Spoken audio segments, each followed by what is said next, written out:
ప్రశాంతంగా నిద్రపోయేందుకు నీంద్ యాప్లోకి అడుగుపెట్టండి. ఈ క్షణమే నీంద్ యాప్ను డౌన్లోడ్ చేసుకోండి. ఒత్తిడిని తగ్గించి ప్రశాంతమైన నిద్రలోకి మిమ్మల్ని తీసుకెళ్లే చక్కని కథలు, ధ్యాన పద్ధతులు, ఆహ్లాదకర సంగీతాన్ని మీరు నీంద్ యాప్లో మాత్రమే వినండి. నమస్తే, నేను మీ హేమ. రచయిత్రి అమృత తెలుగువారికి జాడ అయిన గురజాడ అప్పారావు గారి గురించి పొందుపరిచిన జీవిత చరిత్ర కథను నేనిప్పుడు మీకు చెప్పబోతున్నాను. ఒక సాదాసీదా కుటుంబంలో పుట్టిన ఒక వ్యక్తి అభ్యుదయ కవితా పితామహుడిగా ఎలా ఎదిగాడు? యుగ పురుషుడు అని ఎందుకనిపించుకున్నాడు?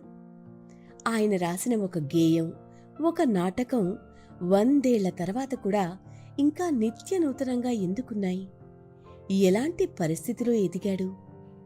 ఇప్పుడు కొంచెం తెలుగు మీద ప్రేమ తక్కువై మన కవుల పేర్లు మర్చిపోతున్నాం, కానీ కనీసం మన తల్లిదండ్రుల తరాలకైనా గురజాడ అప్పారావు గారు అంటే ఎంతో పరిచయమున్న దగ్గర బంధువు అనే ఒక భావన ఖచ్చితంగా కలిగి తీరుతుంది. ఆయన ఏమంత గొప్ప పనులు చేశాడని, ఏమంత గొప్ప రచనలు రాశాడని? ఒక దేశభక్తి గేయం, ఒక సంపూర్ణ నాటకం, ఈ రెండు చాలు తెలుగుదనానికి అభ్యుదయ భావాలు ఎలా అందం తెచ్చిపెట్టాయో తెలియడానికి. ఈ రెండే ఆయనకి కేర్ ఆఫ్ అడ్రస్. అంతగా ప్రభావితం చేసేలా ఏమున్నాయిట ఈ రెండిట్లో? అసలు ఈ గురజాడ ఏ కాలం నాటివాడు? ఆయన ఉన్న కాలంలో సామాజిక లేదా రాజకీయ పరిస్థితులు ఎలా ఉండేవి? ఆయన్ని మనం ఎందుకు మరికొన్ని తరాల వరకు గుర్తుపెట్టుకోవాలి? ఇవన్నిటికీ జవాబులు ఏమిటో వివరంగా చూద్దాం. అయితే మనం కథ వినడం ప్రారంభించే ముందు సౌకర్యవంతమైన స్థితిలోకి వెళ్దాం. మీకిష్టమైన రీతిలో పడుకుని అన్ని లైట్లను ఆఫ్ చేసి మీ కళ్ళు మూసుకోండి. నెమ్మదిగా గాలి పీలుస్తూ పూర్తిగా లోతైన శ్వాస తీసుకుని వదలండి. ఈ ప్రపంచాన్ని, ఇవాల్టి జ్ఞాపకాలను మెల్లగా పక్కకు నెట్టి నిద్రలోకి క్రమంగా జారుకునే సమయమిది.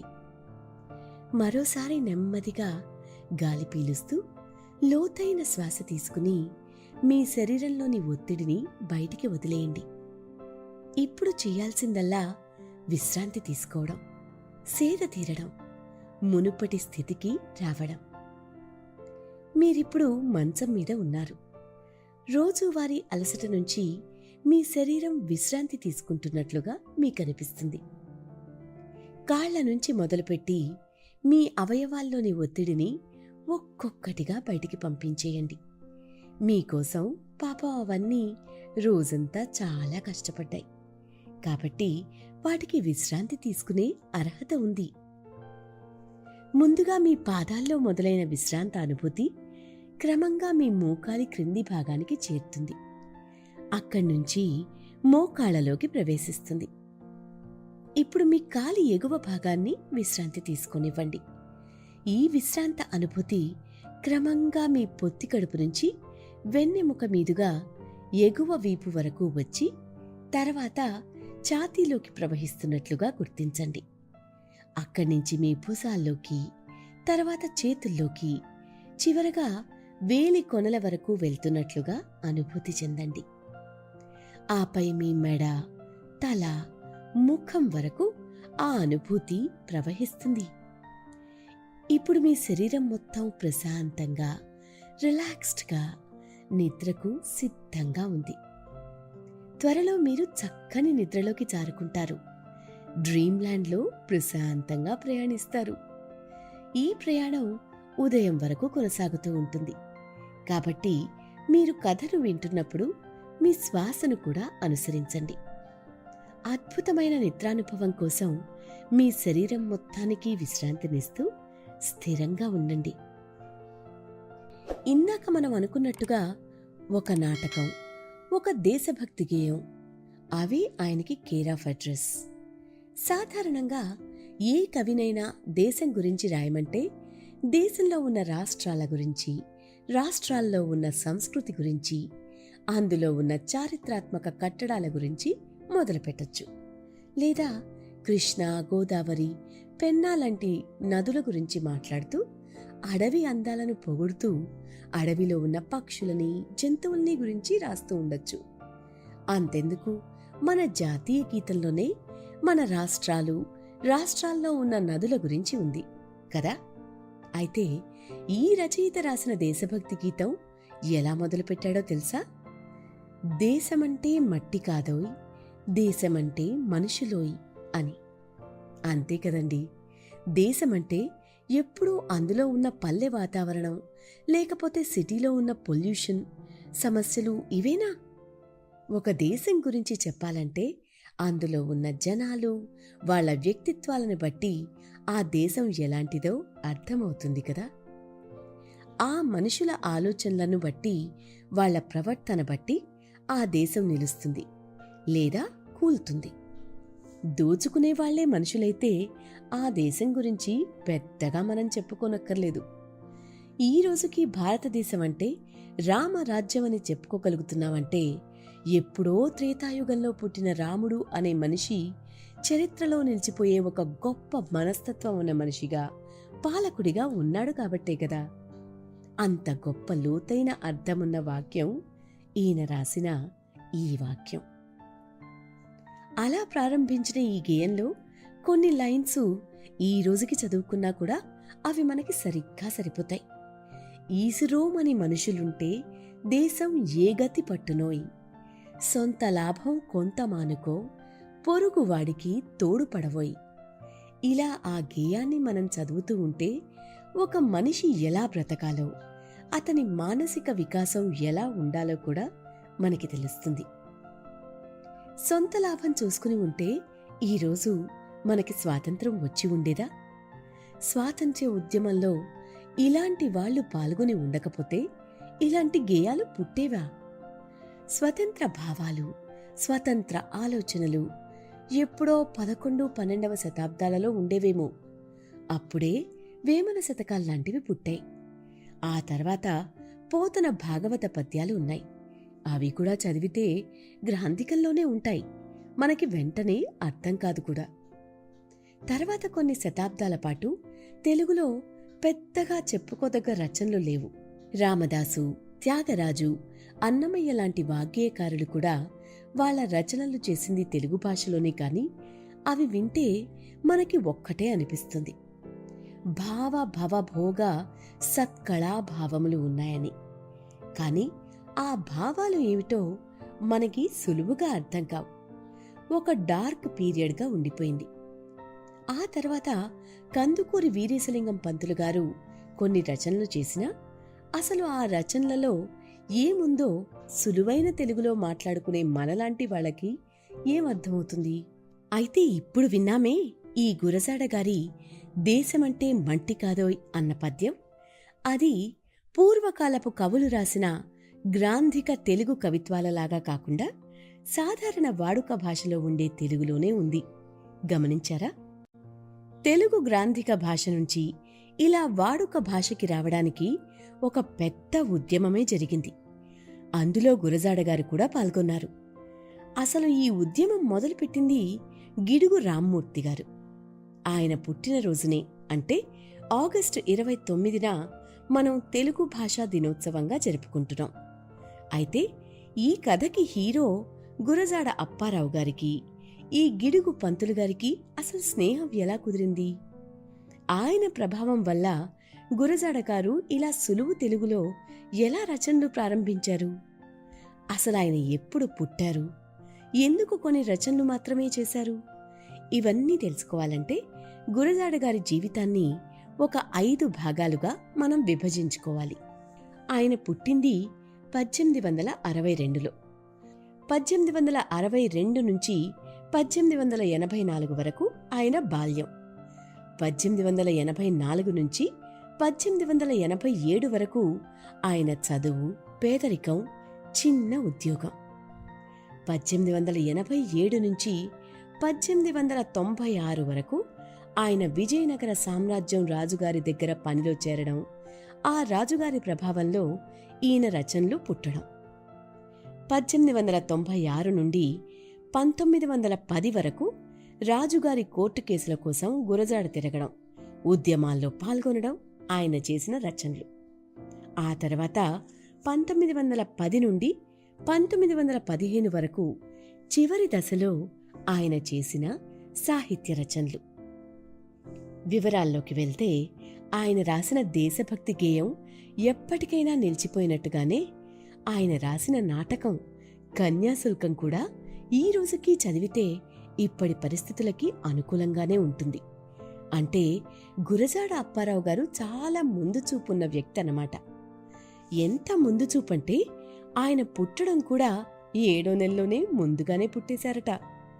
వీళ్ల ముత్తాతగారు, తాతగారు కృష్ణా జిల్లా దగ్గర గురజాడ అనే గ్రామానికి చెందినవారు. అదే వారి ఇంటి పేరు కూడా. అయితే గురజాడ గారి తండ్రి గారి సమయం వచ్చేసరికి ఆయన కవిత్వం, జ్యోతిష్య శాస్త్రాలు, వేదాంతం తెలిసిన మనిషి కాబట్టి మచిలీపట్నం కలెక్టర్ గారు రికమెండేషన్ చేయించి విజయనగర సంస్థానంలో రెవెన్యూ డిపార్ట్మెంట్లో పేషావర్గాను, కాలేదారుగాను ఇలా ఏదో సూపర్వైజర్ ఉద్యోగాన్ని ఇప్పించారు. అలా విజయనగరం వైపుకి వెళ్లారు ఈ కుటుంబం వాళ్ళు. ఇక గురజాడ గారి తండ్రి గారు విశాఖపట్నం దగ్గర యలమంచలి దగ్గరలో ఉన్న రాయవరానికి చెందిన కౌసల్య అనే ఆవిడ్ని వివాహం చేసుకున్నారు. అక్కడే మన గురజాడ అప్పారావు గారు కూడా పుట్టారు. 1862 సెప్టెంబర్ 21వ తారీఖున 7వ నెలలో పుట్టారు కదా. ఆయన చిన్నప్పటినుంచి బలహీనంగా ఉండేవారు. కొన్నాళ్లకి ఆయనకి ఒక తమ్ముడు శ్యామలరావు గారు కూడా పుట్టారు.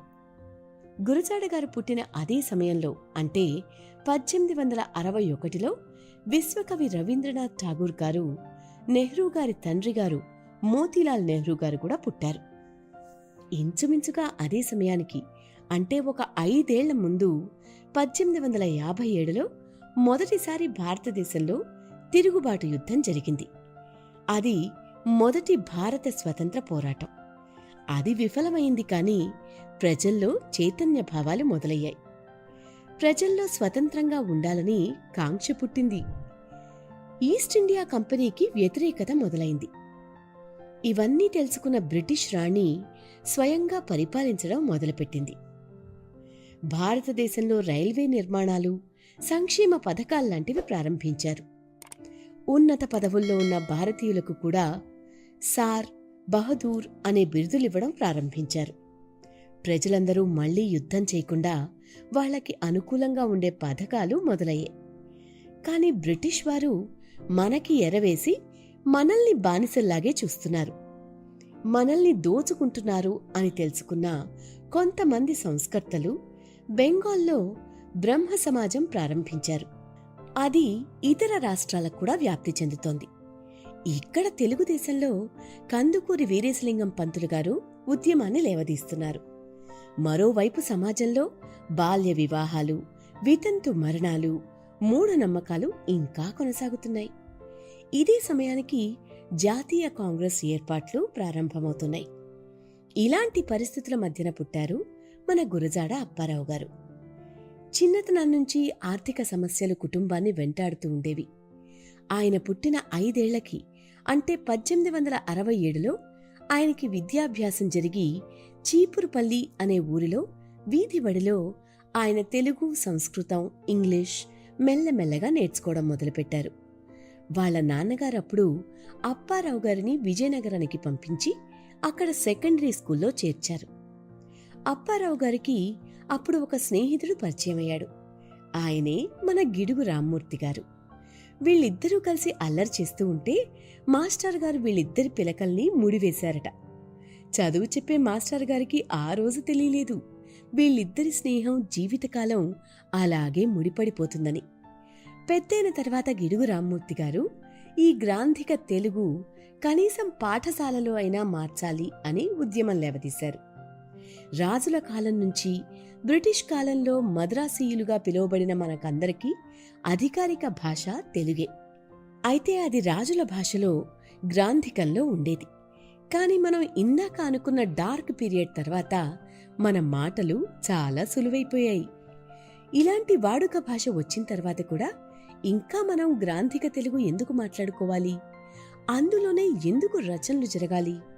అవి ఎవరికి అర్థమవుతాయి అని ఉద్యమం మొదలుపెట్టారు గిడుగు రామ్మూర్తి గారు. ఆయన స్నేహితుడైన మన అప్పారావు గారు స్నేహితుడికి అండగా నిలిచి ఆయన చేసే రచనలన్నింటినీ వాడుకలో ఉన్న భాషలోనే చేసేవారు. అలాగే అప్పారావు గారి రచనలో ఉన్న సంఘ సంస్కరణ అంశాలను పట్టుకుని వాటి గురించి ఉపన్యాసాలు ఇస్తూ ఉండేవారు గిడుగు రామ్మూర్తి గారు. అలా వీరిద్దరూ స్నేహం చేదోడు వాదోడుగా ఉండేది. ఇక అప్పారావు గారి మనస్తత్వం ఎలా ఉండేది అంటే, ఏ విషయం గురించైనా విశ్లేషించడం, ఎప్పుడూ కొత్తది తెలుసుకోవాలనుకునే తపన, బానిసత్వాన్ని ఒప్పుకోకపోవడం లాంటి లక్షణాలు ఉంటూనే పల్లె జీవితాన్ని ఆస్వాదించడం, ప్రకృతిలో కాలం గడపడం, విపరీతంగా చదువుతూ ఎప్పుడూ ఏదో ఆలోచనలలో ఉండడం ఇలా ఉండేది. ఇక మెట్రిక్యులేషన్కి వచ్చే సమయానికి ఆయన విజయనగరం మహారాజు గారి స్కూల్లో చదివేవారు. స్కూల్ ప్రిన్సిపల్ చంద్రశేఖర్ శాస్త్రి గారు ఈయన ఆసక్తి చూసి ఇంకొన్ని పుస్తకాలు ఇచ్చి మరీ చదివించేవారట. 10వ క్లాసులో ఉన్నప్పుడు కోకిల అనే ఒక గీతాన్ని రచించారు అప్పారావు గారు. ఆ గీతాన్ని స్కూల్కి వచ్చిన స్కూల్ ఇన్స్పెక్టర్ నాగోజీ గారు మెచ్చుకుని స్వయంగా తీసుకుని వెళ్లి విజయనగర సామ్రాజ్యానికి అప్పటి రాజుగారైన ఆనంద గజపతి రాజుగారికి వినిపించారు. అప్పారావు గారు ఇంగ్లీష్లో కూడా మంచి పొయిట్రీ రాసేవారు. ప్రశాంతంగా నిద్రపోయేందుకు నీంద్ యాప్లోకి అడుగుపెట్టండి. ఈ క్షణమే నీంద్ యాప్ను డౌన్లోడ్ చేసుకోండి. ఒత్తిడిని తగ్గించి ప్రశాంతమైన నిద్రలోకి మిమ్మల్ని తీసుకెళ్లే చక్కని కథలు, ధ్యాన పద్ధతులు, ఆహ్లాదకర సంగీతాన్ని మీరు నీంద్ యాప్లో మాత్రమే వినండి. ఆయన రాసిన మొదటి పోయం కుక్ 1882లో, రెండవ ఇంగ్లీష్ పోయం సారంగధర 1883లో. ఈ సారంగధర అనే ఇంగ్లీష్ పోయంని స్కూల్ వారు ద ఇండియన్ లీజర్ అవర్లో ప్రచురించారు. ఆపై రేయస్ అండ్ రాయట్ అనే ఒక దేశీయ పత్రికలో ప్రచురించాలని పంపించారు ఆ స్కూల్ వాళ్ళు. ఆ పత్రికకి సంపాదకుడుగా ఉన్న శంభు చంద్ర ముఖర్జీ అనే బెంగాలీ ఆయన అప్పారావు గారి పేరుతో ఒక ఉత్తరం రాస్తూ, నువ్వు రాసిన గేయం చాలా బావుంది, కానీ ఏ భావన అయినా స్వేచ్ఛగా రావాలి అంటే అది మాతృభాషలోనే రాగలదు. నువ్వు నీ మాతృభాషలో రచనలు చేయడం కూడా దృష్టి పెట్టాలి అని రాశారట. ఒకవైపు ఆర్థిక ఇబ్బందులు, మరోవైపు బ్యారిస్టర్లా చదవాలని అనుకున్నారు. కుటుంబాన్ని ఆదుకోవాల్సి వచ్చి 1884లో ఒక సాధారణ 8th అసిస్టెంట్ లెక్చరర్ పదవిలో చేరిన అప్పారావు గారి జీతం నెలకి 25 రూపాయలు. ఉద్యోగం చేస్తూ బిఏ చదువు కొనసాగించారు. అప్పుడే ఫిలాసఫీ, సంస్కృతం, ఇంగ్లీష్ ఇవన్నీ బాగా అధ్యయనం చేస్తూ ఉండేవారు. 1885లో అప్పల నరసమ్మ గారితో వివాహమైంది. 1886లో బిఏ పాస్ అయ్యారు. బిఏ కూడా ఉంది కదా, గవర్నమెంట్ ఉద్యోగం ఎందుకు చేయకూడదు అనుకుని చిన్న ఉద్యోగంలో ఇంకా ఎంత సతమతమవ్వాలి అనుకుని డిప్యూటీ కలెక్టర్ ఆఫీస్లో గుమాస్తాగా 1887లో చేరారు. అదే సమయానికి ఒక ఆడపిల్ల పుట్టింది ఆయనకి. గుమాస్తా ఉద్యోగం అయితే చేస్తున్నారు కానీ ఆయన ఆలోచనలు ఒకటి, అక్కడ చేసే ఉద్యోగంలో కావలసిన అవసరాలు ఇంకొకటి. ఆ ఉద్యోగం ఆయన ఆలోచనలకి సరిపోలేదు అనుకుంటున్నప్పుడే ఆయన జీవితాన్ని మలుపు తిప్పిన ఆనంద గజపతిరాజు స్వయంగా ఆయన జీవితంలోకి వచ్చారు. మా పాఠశాలలో చదువుకున్న విద్యార్థి మా కాలేజీలో మాస్టర్గా ఉండి అప్పుడప్పుడు మంచి కవితలు రాసేవాడు, ఇలా గుమాస్తాగా చేరడం ఎందుకు అని ఈసారి 4th అసిస్టెంట్ లెక్చరర్గా కాలేజీలో మళ్లీ చేర్చి నెలకి 100 రూపాయలు జీతం ఇప్పించారు. అప్పారావు గారి జీవితానికి మొదటి దశలో ఆయన కవితని ఎవరి ద్వారానో విన్న రాజుగారు ఇప్పుడు జీవితంలో రెండో దశలో స్వయంగా ఉద్యోగం ఇప్పించారు. ఇలా జీతం పెరగడంతో పాటు అప్పారావు గారికి కూడా విద్యార్థులందరికీ అన్ని రకాల సబ్జెక్టులు బోధించే అవకాశం వచ్చింది. ఫిలాసఫీ, ఇంగ్లీష్, సంస్కృతం, హిస్టరీ, గ్రీక్ రోమన్ హిస్టరీ లాంటివి చెప్తూనే అనువదించడం ఎలా అనేది నేర్పిస్తూ ఉండేవారు. ఆయన ఏదైనా చెప్పడం అంటూ ప్రారంభిస్తే దాని పుట్టు పూర్వోత్తరాలు మొత్తం తెలుసుకుని బోధిస్తూ ఉండేవారు. ఆయన ఏదన్నా బోధించాలి అంటే విపరీతంగా చదివేసి బాగా అధ్యయనం చేసి నేర్చుకున్న తర్వాతే వచ్చి బోధించేవారట. అలాగే విద్యార్థులు కూడా అంతే ఏకాగ్రతతో ఆయన చెప్పేవన్నీ అర్థం చేసుకునేవారట. దేశ విదేశాల్లో అసలు బోధన ఎలా జరుగుతోంది అని ఎప్పటికప్పుడు తెలుసుకుంటూ ఆ బోధనా విధానాలు మనకి ఎంతవరకు పనికి వస్తాయో చూసుకుని ఆయన పనిచేసే కాలేజ్ పాఠశాలలో ప్రవేశపెడుతూ ఉండేవారట. అంతేకాకుండా ఆయన ఒక గొప్ప వక్త. స్వరం కూడా బావుండేది. ఇక ఆయన క్లాస్కి రాని విద్యార్థులే ఉండేవారు కాదు. 1890లో ఒక కొడుకు కూడా జన్మించాడు ఆయనకి. ఇక ఆయన జీవితం 3వ దశలో కొత్త పరిచయాలు పెరిగాయి. ఎలా అంటే ఈయన బోధనా విధానాలన్నీ ఎప్పటికప్పుడు తెలుసుకుంటున్న రాజుగారు అప్పుడప్పుడు ఈయన్ని ఆస్థానానికి రమ్మని ఆహ్వానించేవారట. అక్కడ అన్ని రంగాల్లో ప్రవేశం ఉన్న ఉద్దండులు ఉండేవారు. అప్పారావు గారిని పిలిపించుకున్నప్పుడల్లా వార్తాపత్రికలు చదివించుకుని అప్పుడప్పుడు కాస్త ఆర్థిక సాయం కూడా అదనంగా చేస్తూ ఉండేవారు రాజుగారు. రాజుగారి ఆస్థానంలో శాస్త్రాల గురించి వివిధ భాషలు వచ్చిన గొప్ప వ్యక్తులు ఉండేవారు. హరికథలు చెప్పేవాళ్ల దగ్గర్నుంచి గ్రీక్ లాటిన్ అనువదించేవాళ్లు, నాటక రచనలు చేసేవాళ్లు, ఇలా అనేక మందితో మన అప్పారావు గారికి పరిచయం ఏర్పడింది. మరోవైపు ఆయన చిన్ననాటి స్నేహితుడు గిడుగు రామ్మూర్తి గారు సంఘ సంస్కరణ భాషోద్యమం నడుపుతూ ఉండగా ఆయనకి తోడుగా పాల్గొంటూ ఉండేవారు. ఇలా ఆర్థిక పరిస్థితి మెరుగుపడింది, పరిచయాలు పెరిగాయి. ఉద్యమాల్లో పాల్గొంటూ ఉండగా 1892వ సంవత్సరంలో 3 విషయాలు జరిగాయి.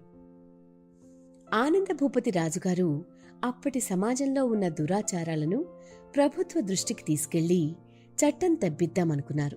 కానీ అది కుదరలేదు. కాబట్టి మన అప్పారావు గారిని దాని గురించి ఏదైనా రాయమని ప్రోత్సహించారు. అలా పుట్టిన రచనే కన్యాశుల్కం అనే నాటకం. ముందుగా అది ఒక వ్యాసంగా మొదలైన అప్పట్లో చదువుకున్నవారు తక్కువ కాబట్టి ఈయన రాసిన వ్యాసం ఎంతవరకు జనాల్లోకి వెళ్తుందో, వారికి ఎంతవరకు అర్థమవుతుందో తెలియదు కాబట్టి ఒక చిన్న నాటకంగా రాశారు. అది కూడా పూర్తి స్థాయి వాడుక భాషలో ఉన్న సాధారణ తెలుగు భాషలో. దాన్ని జగన్నాథ విలాసిని సభ అనేవారు నాటకంగా వేసి రాజుగారి ముందు ప్రదర్శించారు. ఇందులో మూలంగా ఉండే అంశం బాల్య వివాహాలని రద్దు చేయడం. అసలు దీన్ని రాయడానికన్నా ముందే ఆయన దేశం మొత్తంలో ఇలాంటి అంశంపైన ఎన్ని నాటకాలు ఉన్నాయి అనేది చదివి తెలుసుకుని ఇంతకుముందు ఈ అంశాలపై రచనలు జరిగాయో లేదో పరిశీలించి మరీ రాశారు. చిన్న వయసులోనే చిన్న చిన్న ఆడపిల్లలకి వివాహం చేసిన తర్వాత భర్తలు మరణిస్తే వారికి మళ్లీ పెళ్లి చేయడం అవసరమని, ఆ చిన్న పిల్లల్ని దేనికి పనికిరాని బాల్య వితంతువులుగా వదిలేయకూడదు అనే అంశాలు తీసుకొచ్చారు. ఈ నాటకం మంచి జనాదరణ పొందింది. కాకపోతే ఒక్కొక్క పాత్ర ఇప్పుడున్న వర్జన్లో కాక విస్తృతంగా లేదు. ఒక నాటకానికి ఇంత ఆదరణ దొరికింది అని ఆనందపడే లోపలే అప్పారావు గారి తమ్ముడు శ్యామలరావు గారు హఠాత్తుగా మరణించారు. మద్రాసులో స్టూడెంట్గా ఆయన ఉంటూ ఉండేవారు. ఆయన కూడా అన్నకి తగినట్టుగానే ఇంగ్లీష్లో కవితలు రాస్తూ ఉండేవారు. చిన్నతనం నుంచే బలహీనంగా పుట్టి సరైన ఆర్థిక పోషణ లేకుండా పెరిగిన అప్పారావు గారి ఆరోగ్యం కూడా క్షీణించింది. కారణం ఏమిటి అని పరిశీలిస్తే ఆయనకి విపరీతమైన నరాల బలహీనత అని తేలింది. ఆయన ఏ విషయాన్నైనా తీవ్ర స్థాయిలో ఆలోచించడం, ఆవేదన పడిపోవడం, ఇంకెప్పుడూ అదే ఆలోచనలో ఉండడం, విపరీతంగా చదివేయడం, ఇలాంటివి చేయడం వల్ల ఆయన మానసిక ఆరోగ్యం దెబ్బతిని అది శారీరక దృఢత్వంపై దెబ్బతీసింది. వైద్యులాయన్ని ఎండలో కానీ చలిలో కానీ తిరగద్దు అని చెప్పారు. కాలేజీ లెక్చరర్గా ఉంటూ మరీ ఎక్కువగా చదివేసి బుర్ర పాడు చేసుకుంటున్నారు కాబట్టి ఆ ఉద్యోగాన్ని చేయడం మానేయమన్నారు. ఆయన శరీరం పూర్తిగా ఎండగ్గాని పూర్తిగా చలికి గాని తట్టుకోలేనిదిగా అయిపోయింది. అందుకే మనం ఆయన ఫోటోలు చూసినా తలపాగా చుట్టుకుని, కోటు వేసుకుని, షాలు కప్పుకుని, కాళ్ళకి బూట్లు వేసుకుని కనిపిస్తారు. ప్రశాంతంగా నిద్రపోయేందుకు నీంద్ యాప్లోకి అడుగుపెట్టండి. ఈ క్షణమే నీంద్ యాప్ను డౌన్లోడ్ చేసుకోండి. ఒత్తిడిని తగ్గించి ప్రశాంతమైన నిద్రలోకి మిమ్మల్ని తీసుకెళ్లే చక్కని కథలు, ధ్యాన పద్ధతులు, ఆహ్లాదకర సంగీతాన్ని మీరు నీంద్ యాప్లో మాత్రమే వినండి. ఇక వేరే మార్గం లేక ఆ ఉద్యోగానికి రాజీనామా చేశారు. అయితే ఆనంద భూపతి రాజుగారు ఈ విషయాలను తెలుసుకుని రాజుగారి కొలువులో వారిని చరిత్ర పరిశోధకుడిగా నియమించుకున్నారు.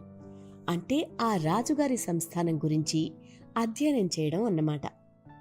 ఇది అప్పారావు గారి జీవితంలో 4వ దశ. ఈ దశలోనే ఆయన ఎన్నో చరిత్రల్ని చదివారు, పరిశోధించారు.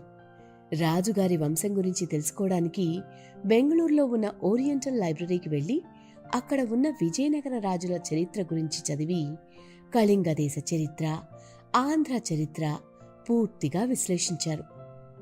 కొన్ని పుస్తకాలు అర్థం చేసుకోవడానికి కన్నడ భాష, బెంగాలీ, పర్షియన్, లాటిన్ నేర్చుకుంటూ అప్పుడప్పుడు రాజుగారిని కలవడానికి వచ్చే ఇతర దేశ రాజులతో జరిగే చర్చల్లో పాల్గొనేవారు. అప్పుడే కన్యాశుల్కానికి విస్తృతమైన పూర్తి స్థాయి నాటక రూపం ఇవ్వాలని నిర్ణయించుకున్నారు. 2వ వర్జన్ రాయడం మొదలుపెట్టారు.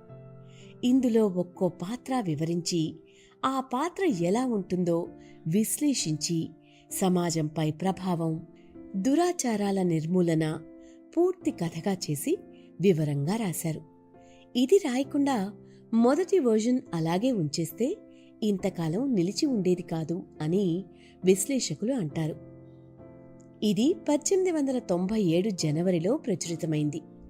అన్ని పత్రికల వాళ్లు ప్రశంసించారు. దీన్ని ఆధారంగా తీసుకుని ఇతర భాషల్లో కూడా ఇలాంటి రచనలు చేయడం ప్రారంభించారు. అప్పట్లో మరాఠీలో వచ్చిన శారద అనే నాటకం ఇంచుమించుగా దీన్ని పోలి ఉంది. అలా ఎన్నో నాటకాలకి ఇది ప్రేరణ ఇచ్చింది. ఇప్పటికీ ఎంతో మంది తెలుగు భాషా ప్రవీణులకు PhD చేసేందుకు కథాంశం కన్యాశుల్కం నాటకం. కన్యాశుల్కం నాటకం నుంచి ప్రశంస అందుకుంది అని ఆనందపడేలోపే మహారాజుగారు గుర్రపు స్వారీ చేస్తూ గాయాలై 4 రోజులు అవస్థపడి మరణించారు. అప్పుడు రాజుగారికి పిల్లలు లేకపోవడం వలన దాయాదులు ఆస్థానం వారికే చెందుతుందని మద్రాసులో సంస్థానం మీద కేసు వేశారు. అయితే రాజుగారి అమ్మగారు, రాజుగారి సోదరి రీవా మహారాణి కొడుకుని దత్తత తీసుకుని ఆయనకి ఈ ఆస్థాన బాధ్యతని అప్పగించాలనుకున్నారు. ఆస్థానం ఇలా దాయాదుల పాలయ్యి ముక్కలవడం ఇష్టం లేని నమ్మకస్తుడు మన గురజాడ అప్పారావు గారు. రాజుగారి వైపు ఉండి వ్యవహారాలు స్వయంగా చూసుకోవాలని నిశ్చయించుకున్నారు.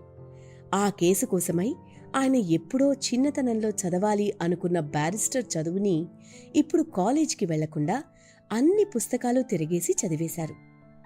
రాజుగారి తల్లిగారు అనుకున్నట్టే రాజుగారి మేనల్లుడికి వారసత్వాన్ని వచ్చేలా వాదన చేయడానికి అప్పారావు గారు లాయర్లకి సలహాలిస్తూ కోర్టు వ్యవహారాలు ఆయనే దగ్గరుండి చూసుకునేవారు. అసలే క్షీణించిన శరీరం, చిట్లిపోయిన నరాలతోనే సగం సగం ప్రారంభించిన కళింగ చరిత్ర, ఆంధ్ర చరిత్ర మధ్యలోనే వదిలేసి కోర్టు చుట్టూ తిరుగుతూ ఉండేవారు. కాస్త సమయం దొరికితే దగ్గర్లో ఉన్న ఊటీ లేదా నీలగిరి గెస్ట్ హౌస్లో కొన్ని రోజులు విశ్రాంతి తీసుకునేవారు. నీలగిరిలో ఉన్నప్పుడు మంచి ఛందస్సుతో రాసిన పాటలకి నీలగిరి పాటలు అని పేరు పెట్టుకున్నారు. మొత్తం వాడుక భాషలో రాసిన మొదటి కథగా ఆయన రాసిన దిద్దుబాటు అనే కథ వచ్చింది. దిద్దుబాటులో కూడా ఆడవారు చదువు గురించే ఉంటుంది. చదువుకున్న ఆడవారు తన భర్త చెడిపోతే ఎలా దారికి తెచ్చుకోగలరు అనే కోణంలో రాశారు. అంటే ఆయన రచనల ద్వారా ఇంటి లోపలికే పరిమితమైన ఆడవారికి మానసిక వికాసానికి, స్వతంత్ర ఆలోచనలకి ఆయన పునాది వేశారు. ఇది కూడా ముందు చూపుతో రాసిన కథే. కలకత్తా సాహిత్య సభా సమావేశంలో పాల్గొనేవారు. అటు వెళ్ళినప్పుడు రవీంద్రనాథ్ ఠాగూర్తో చర్చలు జరుపుతూ ఉండేవారు. ఆంధ్ర సాహిత్య పరిషత్లో పాల్గొంటూ ఉండేవారు. అదే సమయానికి కాంగ్రెస్ పరిషత్ ఉద్యమ రూపం జాలించింది. ఆ సమావేశాలకి వెళ్తూ ఉండేవారు. ఇవి కాక ఇంగ్లీష్ సాహితీవేత్తలతో లండన్ ప్యాలెస్లో ఉండేవారికి ఈయన ఉత్తరాలు రాసినట్టుగా ఆయన డైరీలో తెలుస్తోంది. మరోవైపు ఆంధ్ర యూనివర్సిటీ వాళ్ళ తెలుగు సిలబస్ పుస్తకాలు నిర్వహణ నేపథ్య చర్చల్లో భాగంగా ఉంటూ ఉండేవారు. సకల జాతి సంపత్తి భోజనాలకి వెళ్తూ ఉండేవారు. ఆయన దృష్టిలో అన్ని జాతులు, అన్ని కులాలు, అన్ని మతాలు ఒకటే. మరోవైపు సమయం దొరికినప్పుడు గిడుగు అప్పారావు గారి ఉద్యమంలో పాల్గొనేవారు. అప్పటికే J.A. Yeats అనే బ్రిటిష్ స్కూల్ ఇన్స్పెక్టర్ మద్దతు దొరికింది. గవర్నమెంట్ వారికి వీరు ఎందుకు పోరాడుతున్నారో నివేదించారు. అయితే గవర్నమెంట్ వారు తెలుగు కాంప్రహెన్సివ్ సబ్ కమిటీ పెట్టి గ్రాంధిక భాష కొనసాగడంలో ఏం నష్టం లేదు అని తీర్మానించారు. దానికి అసమ్మతి పత్రం రాసింది మన అప్పారావు గారే. ద మినిట్ ఆఫ్ డిసెంట్ అనే పేరుతో కౌంటర్ రాశారు. అది చారిత్రాత్మక పరిశోధనా పత్రంగా ఈనాటికి పిలువబడుతుంది. అందులో గ్రాంధిక భాషలో ఇంకా మన భాష ఉంటే ఏం నష్టాలుంటాయి అనే పూర్తి విశ్లేషణతో రాశారు. ఇవి అన్నీ చేస్తూ ఆయన డైరీలో నేను ఇంకా ఎంతో సాహిత్య కృషి చేయాలి, నా ఆశయం అదే, కానీ బాధ్యతలున్నాయి, నాకు విశ్రాంతి ఎప్పుడు అని రాసుకున్నారు. మరోవైపు గిడుగు పంతులుగారి వాడుక తెలుగు భాషా ఉద్యమానికి కందుకూరు లాంటి వారి పెద్దల మద్దతు లభించింది. అయితే రాణిగారికి అప్పారావు గారు ఆస్థాన వ్యవహారాల నుంచి విశ్రాంతి తీసుకుంటానని చెప్పారు. ఆ తర్వాత ఆరోగ్యం క్షీణిస్తున్నా సౌదామిని అనే నవల, బిల్హనీయం, పుత్తడి బొమ్మ పూర్ణమ్మ ప్రారంభించారు. కళింగ చరిత్ర మొదలుపెట్టారు. చిత్రాంగద, స్టూపింగ్ టు రేజ్ అనే ఆంగ్ల నాటకాలకి వ్యూహం రచించుకున్నారు. స్నేహితులు వస్తే వాళ్లతో గంటల కొద్దీ ఒక అంశంపై మాట్లాడుతూ ఉండేవారు. అది వారి ఆరోగ్యానికి నష్టం చేస్తోందని, ఆయనకి ఆయాసం పెరుగుతోందని డాక్టర్లు స్నేహితులతో చెప్పిన మాటలు తగ్గించుకోమని చెప్పారు. దాంతో ఆయన మంచానికి పరిమితమైన దేశ విదేశాల్లో స్నేహితులకి ఉత్తరాలు రాస్తూ ఉండేవారు. ఆయన ఆ స్థితిలో కూడా ఇంకా సాహిత్య కృషి చేస్తున్నాడని చూసి ఆయన స్నేహితులే అప్పారావుకి ఇంకో తులం కండ ఉంటే ప్రపంచాన్ని గెలుచుకుని రాగలడు అనేవారట.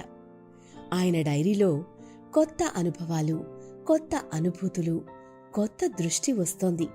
కోరికలపై నిగ్రహం పెంచుకోవాలి, అన్నిటికన్నా జాలి గొప్పది, ప్రకృతి నుంచి మనం కరుణ నేర్చుకోవాలి, సాహిత్యానికి సున్నితమైన మనసు అవసరం అని రాసుకున్నారు.